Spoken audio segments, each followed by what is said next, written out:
Tirada ta karon kay medyo gusla naman sige ginamos no. Natay tirahan karong adlaw. Ayaw lahi ay yung pasabot ha. Kundili ang manok sa silingan ang atong sabuan karong buntaga. Mao to nagpainit kog tubig o aso-aso na ready na ang atong init tubig sa pagpakulo sa manok. Dili ding maong manuka kay sayang no. Sayang pud kaayo kung kaniyatong ihawon. Kagabi naa na ko'y gidakop manok. Safety na. Ara, tulo ka buok. Pero isa sa atong tirahan ani karon kay napa may ugma no. Wala tay kaonon luya pod. Unsa pay dugayon? Dara, tanawar ko nikirig pugod yung tiil pero namali na ko na maong nikirig siya. Dapat di ay hugasan nimo na siya daan. Oh, ana nang itudlo sa akong lola, hugasan nimo siya daan. Pag human diha na nimo lapwaan o ginitubig.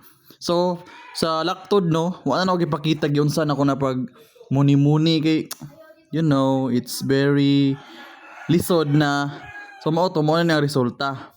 Nagtak ang sa kaldero, gipakupsan, pagkahuman gibabukalan. Ready to eat na. Let's go, eating time.